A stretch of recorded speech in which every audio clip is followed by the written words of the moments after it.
Problema, panay natin ang pera. Tignan niyo po, pag mahirap ka, problema mo, wala kang pera. Pag mayaman ka, problema mo, paano mananatili ang pera. Pag single ka, problema mo, pera, panglakwat siya. Pag nag-asawa ka, problema mo, pera, para sa pamilya mo. Pag bata ka, problema mo, pera, pambili ng chichirya. Pag matanda ka, problema mo, pera, pambili ng gamot o bitamina. Pag buhay ka, problema mo, pera, pantawid ng gutom. Pag patay ka na, problema mo, pera, pambili ng kabaong. Yan ang panay nating problema sa ating buhay. Pera, pera, pera. Kahit na nagkapera ka na, hindi pa rin nabibigyan ng solusyon ang problema mo. Isa lang ang solusyon. Ito ay ang tiwala natin sa Diyos. Paulit-ulit po sinasabi ng Diyos sa atin, huwag kayong mag-alala. Do not worry. And yet, we have not learned this lesson. Pag nasolusyonan yung ating problema, sino ang ating pinapasalamatan? Di ba ang Diyos? Tayo nagpapasalamat sa Diyos. Thanks be to God. Hallelujah. Salamat sa Diyos. Wala pa po akong nakitang tao na pag siya'y nagwagi sa kanyang problema, nagpapasalamat sa pera. Thanks be to money, my problems are solved. Wala. Kasi alam natin that there is only one that can solve all of our problems. It is God. It is never money. And yet, why do we keep on chasing money? Ito ay dahil sa tukso ng demonyo. This is the trick of the devil na sinasabi sa atin, mas magtiwala ka sa pera kesa sa Diyos. Hindi po ba ito din yung isang temptation ng demonyo kay Jesus? I will give you all of this possession, all of the kingdom, kung ikaw ay luluhod sa akin. Pero alam po natin na hindi ang pera ang solusyon ng lahat ng bagay. Mayroon po nagtatanong sa akin sa Facebook, Father, posible bang mabuhay sa mundo na walang pera? Posible po. Paano? It is possible to live without money if you live like Jesus. If you live like Jesus, with the mind of Jesus, with the heart of Jesus, and with the faith of Jesus, kahit ka hindi maghanap ng pera, basta nagtitiwala ka sa Diyos, hindi ka papabayaan ng Diyos. The question now is, do we trust God more than money? Or do we trust money more than God? Sino ba sa atin ang walang utang? Tayong lahat ay may utang. Maaari sa ibang tao, sa gobyerno, sa World Bank, at lalong-lalo na sa Diyos pag nagkakasala tayo. Kung may isang problema na laganap sa lahat ng tao, ito ang problema. Utang. Nagkakautang. Paano nga ba makakatakas sa utang? Paano ka makakapagbayad sa iyong pinagkakautangan? Paano ka magkakaroon ng kapayapaan ng kaisipan habang alam mo meron kang utang at sinisingil ka ng iyong pinagkakautangan? Ang talimhaga na binasa po natin ay tungkol sa hari at ang kanyang alipin. Isa po itong napakagandang kwento tungkol sa utang at pagkakautang. Ano ang itinuturo sa atin nito? Paano nga ba makababayad sa ating mga utang? Una, huwag mong tatakbuhan ang iyong mga utang. Huwag kang tatakas sa iyong mga pinagkakautangan. Kasi walang nakakalaya sa pagtakas nila sa kanilang mga utang. Alam ko po, nakaka-stress, nakakapagod ang panay mong nag-iisip na meron kang utang na dapat bayaran. Pero, tandaan niyo po ito, walang namamatay sa utang. Maraming namamatay sa kakaisip sa kanilang utang. Huwag mong papatayin ang sarili mo sa kakaisip sa iyong mga utang. Kahit na tumakas ka sa pinagkakautangan mo, tandaan mo ito. Hindi ka makakatakas sa pag-iisip na may utang ka sa iba. Para matigil mo na ang pag-aalala mo sa iyong mga utang, kailangan mong harapin ito. Aminin mo, pangatawanan mo. Yan ang unang. Huwag kang tatakas sa iyong mga utang. Huwag mong tatakbuhan ang mga pinagkakautangan mo. Mas maganda na pangatawanan mo, panindigan mo, maglakas ka ng loob at aminin mo, oo, may utang ako. Dito po nag-uumpisa ang kapayapaan sa ating kaisipan. Peace starts when you admit that you have a problem in your life. Hindi mo kasi masusolusyonan ang problema kung tatakas ka, gagawa ka lang ng multo. Lalaki pa ang problema mo. Magkaroon ka ng lakas ng loob. Harapin mo ang utang mo at ang pinagkakautangan mo. Pero pangalawa, magmakaawa ka. Makiusap ka sa pinagkakautangan mo. Walang masama sa paghingi ng tawad. Walang masama sa pagpapakumbaba. Walang masama sa pag-amin na hindi tayo agad makakabayad sa utang natin. Mangako ka, babayaran mo. Hindi ba ganito ang ginawa po ng alipin sa kwento? Dahil nagmakaawa siya, inaawaan siya ng Diyos. Kung magmamakaawa din tayo sa Diyos, kakaawaan niya tayo.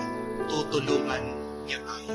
Because the person asked for mercy, he was given mercy. Kung tatakbo ka sa utang mo, mas maiinis pa ang naniningil sa'yo. Kung magmamataas ka at nakikipag-away ka, baka ipakulong ka sa galit ng pinagkakautangan mo. Be humble. Ask for mercy. Be assured you will be given mercy if you ask kindly. Pangatlo, panay mong isipin may nagmamalasakit sa iyo. Isa sa pinagmumulan po ng stress natin sa utang ay yung pag-iisip at paniniwala na mag-isa lang tayo. Oo nga naman, nakakapagod, hindi po ba? Ito't mag-isa ka lang sa pagharap ng iyong problema. Pero hindi mo kailangan buhatin mag-isa ang iyong mga problema. Nung pinipilit daw nung isang alipin na magbayad sa kakautang niya, ang kamukha niyang alipin, sabi sa kwento, nakita daw ng iba nilang katrabaho ito. Nalungkot sila, nagdamdam sila, nasaktan sila dahil ginigipit ang katrabaho nila, ginigipit ang kaibigan nila. Kaya naman, nagsumbong daw sila sa hari para siya ay pagalitan at parusahan. Kahit na hindi natin sabihin, may ibang nagmamasid sa atin. May ibang nakakaintindi sa ating pinagdadaanan na sakit at problema. Kahit hindi po tayo magsalita, dahil sa malasakit nila sa atin, tutulungan at tutulungan kanila. Kahit hindi mo sabihin ang utang mo sa iyong pamilya, dama nila ang problema mo. Huwag kang mag-alala. Magtiwala ka na pinagdarasal ka rin nila at pinapatulong kanila sa Diyos. Nakakagaan po ng loob, hindi po ba? Na alam mo may nagdadasal para sa iyo. Nakakatuwa na malaman na sa gitna ng problema at ng utang mo, hindi ka rin pinapabayaan ng Diyos. Tandaan mo, utang lang yan. Mas mahalaga ang buhay mo kesa sa utang na yan. Huwag kang magpapakamatay dahil utang lang yan. Maniwala ka, magdasal ka, kumapit ka lamang.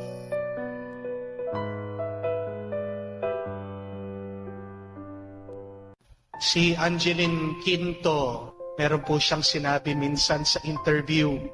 Sabi niya, ngayon hindi na uso yung paramihan ng pera. Hindi na uso yung paramihan ng gamit o ari-arian. Ang uso ngayon, pasayahan ng buhay, pasayahan ng pamilya. Kasi hindi mo alam, baka bukas wala ka na. Hindi mo alam kung bukas buhay ka pa. Oo nga naman po, aanuhin mo ang maraming pera, ari-arihan. Walang kasiguraduhan ng buhay natin ngayon. Hindi po natin alam kung sino magsusurvive sa atin, kung sino ang mabubuhay, kung sino ang mamamatay. Tama nga naman, imbis na mag-ipon ka, bakit hindi ka magsumikap na maging masaya? To be happy every moment, every minute, every second, every day. Make every day count. Ito din ang dahilan bakit ang ating Panginoon hindi niya pinagdala ng gamit, pera o ari-arihan ang kanyang mga alagad, ang kanyang mga disipulos. Ayaw niya sila kasi na magdepende sa ari-arian. Ayaw niya kasi na baka dito lang sila magtiwala. Merong pang mas higit na dinadala o bitbit ang mga alagad, ang mga disipulo, ang mga apostol.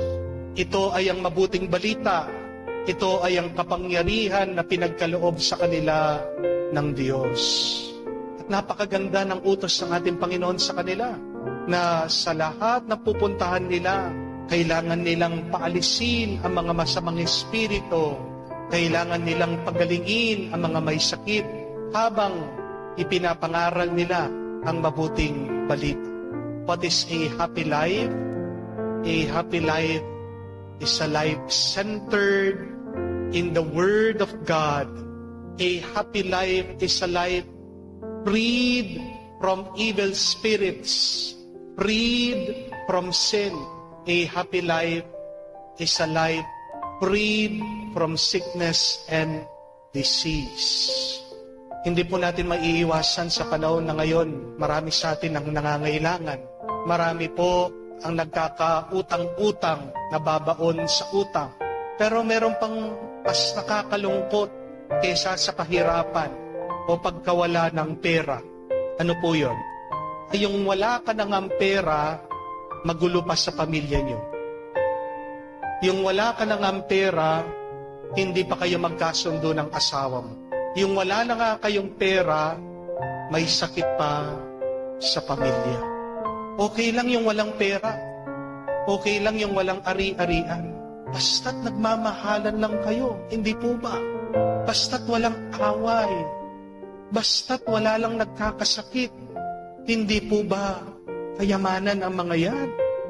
Basta't malalim lang yung pananampalataya nyo sa Diyos, na alam nyo ang Diyos ang magsasalba sa inyo, na alam mo na ang Diyos ang magliligtas sa iyo, ano man ang problema. Wala ka na nga ang pera, wala ka pang pananampalataya sa Diyos. Hindi po ba mas masamang buhay yun? Kahit na walang dalang pera o ari-arian, ang mga alagad, ang mga disipulo, pero dala nila ang Panginoon dito sa puso nila. Nagtitiwala sila sa Diyos. Kaya naman, sa kanilang misyon, hindi sila pinabayaan. Sila'y nakakain, meron silang tinuluyan, sila'y nakaraos. Ganyan din ang paalaala sa atin. Kapos man tayo sa pera, kulang man ang budget, so huwag mong bibitawan ang salita ng Diyos. Basta't huwag ka lang paghihinaan ng tiwala at pananampalataya sa Kanya.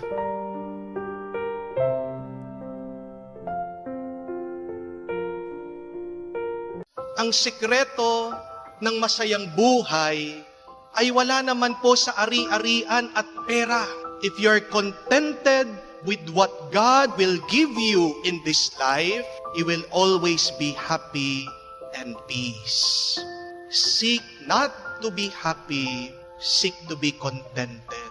Dahil pag ikaw ay kontento sa buhay, ang saya mo magtatagal. Pero ang tuwa, panandalian lang yan.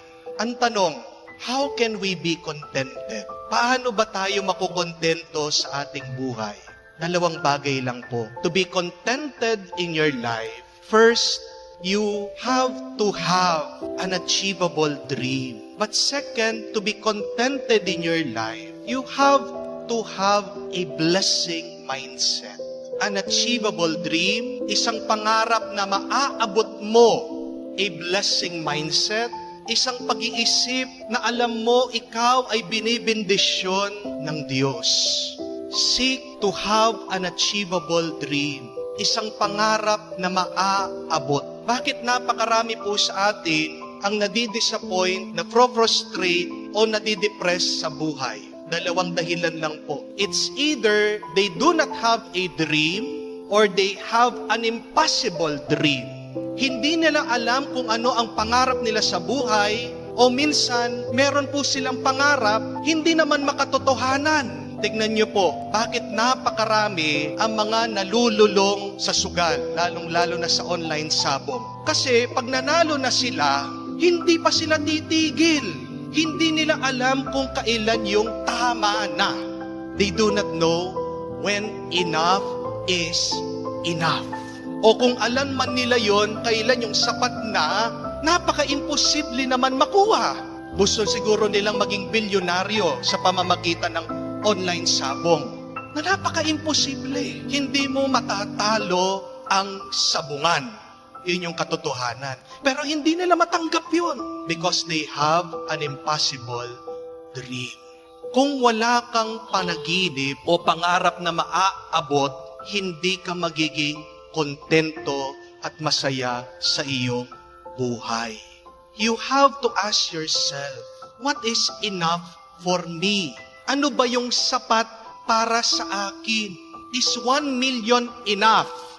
Will that make you happy? Yung magkaroon ka ng bahay, masaya ka na. Yung mapatapos mo, yung mga anak mo sa pag-aaral, tama na ba yun? Pag klaro sa'yo, malinaw na sa'yo, ano ba yung maaabot mong pangarap? Pag nakuha mo na yon, ano man yung darating sa buhay mo, liban doon, bonus na lang. Kailangan maging malinaw sa'yo, ano ba yung maaabot mong pangarap? Realizable, makatotohanan. Para pag nakuha mo na siya, ano man yung liban doon, grasya, bonus na lang sa Panginoon. Pero hindi. Napakarami kasi, magseset sila ng panaginip pangarap sa buhay nila, pero pag nakuha nila, hindi pa sapat. Pag ganyan po ang pag-iisip natin, tayo ay magiging alipin. Gagawin mong miserable ang buhay mo. Kung ang isang taong matakaw, hindi niya inaamin ang kanyang pagkabusog, ano pong mangyayari sa kanya? Kung kakain na siya ng kakain, dinideny niya, hindi pa ako busog, gusto ko pa. Magsusuka siya, o baka maaatake siya, mamamatay siya. Because he does not know when enough is enough. Kailan yung sapat, tama na. Tanungin po natin ang ating mga sarili. Kailan ba yung masasabi kong tama na, okay na, ito lang, masaya na ako? That is what contentment is. Ano man yung liban doon, bonus na lang. Pasalamatan mo ang Panginoon.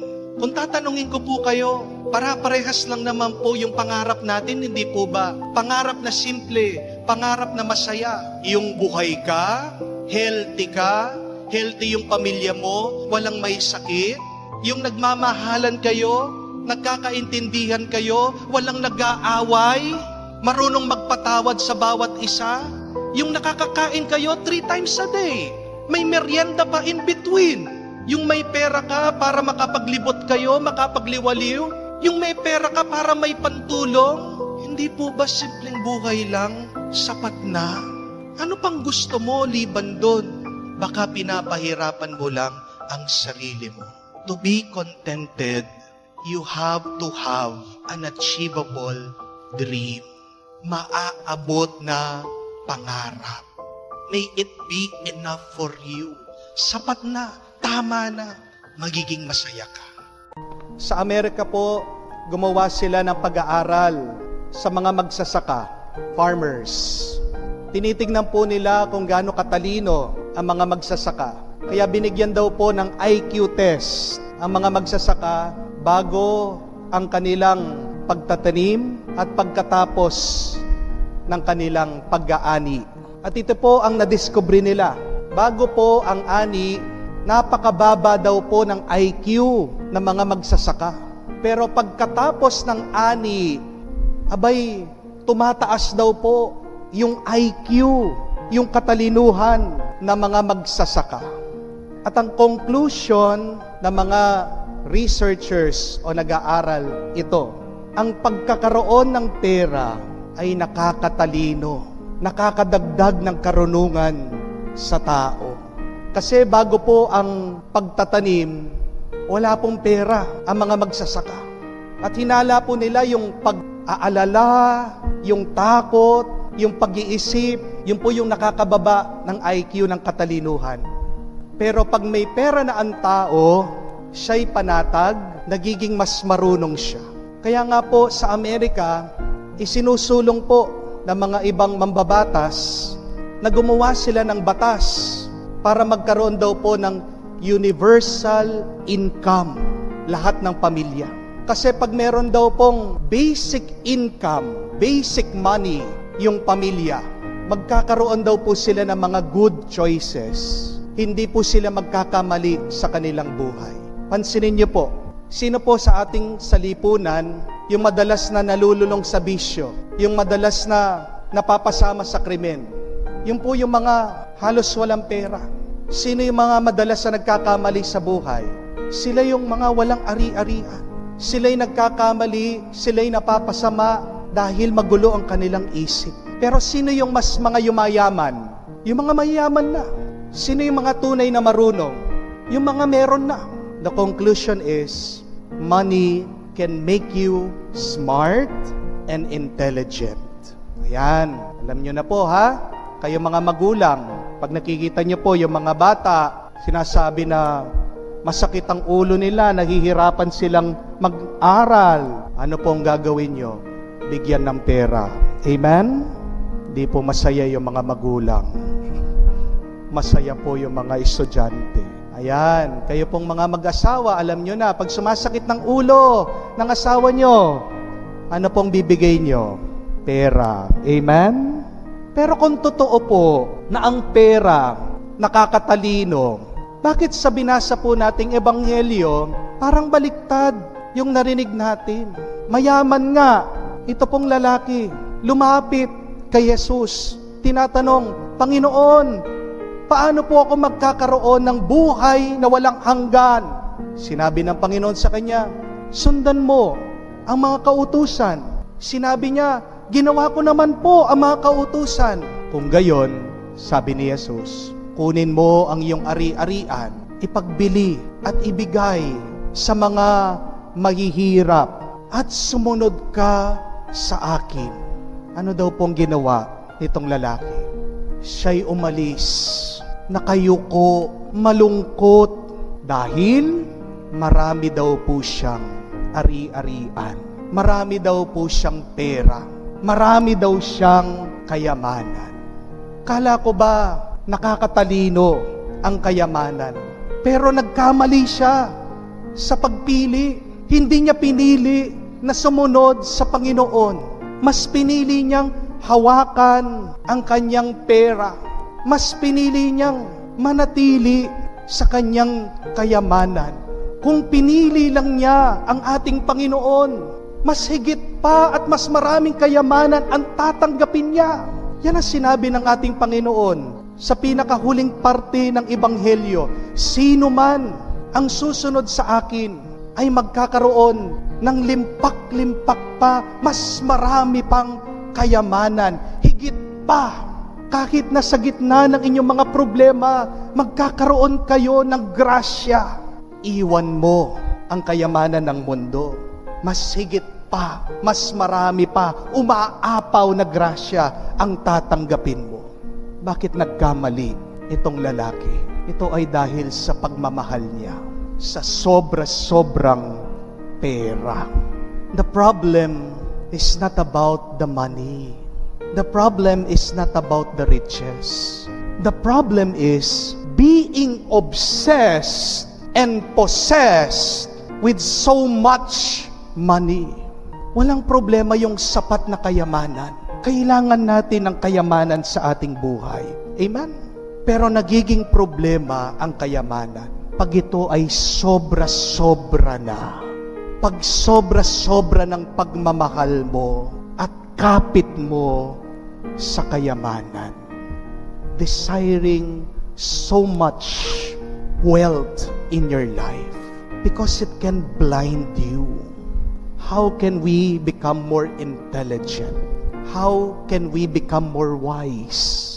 So that we can always choose the Lord who can fill us with immense wealth and riches in our life.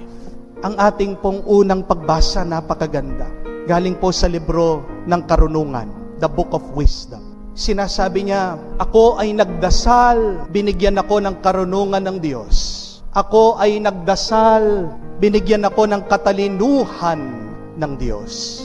At pagkatapos daw magdasal at binigay ang karunungan sa tao, doon niya nakita ang kayamanan dito sa mundo. Kung ito ay ihahambing mo sa Diyos, walang halaga. Sabi niya, ano ba ang ginto kumpara mo sa Diyos? Ito ay parang buhangin. Ano ba ang pilak kung kukumpara mo sa Diyos? Ito ay putik.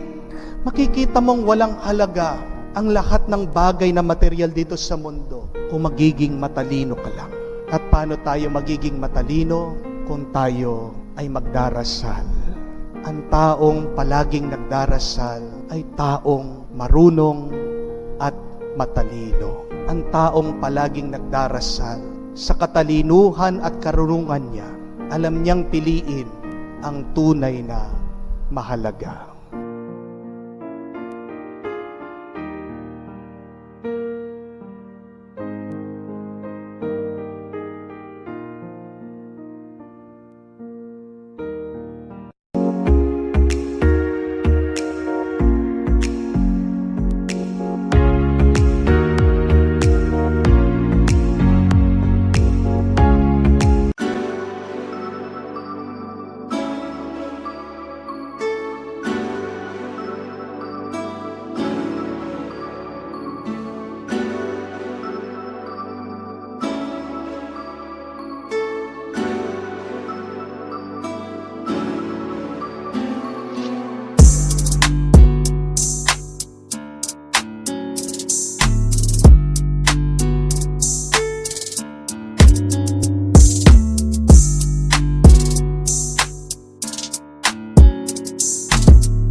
would play its gentle tune beneath the rising silver moon.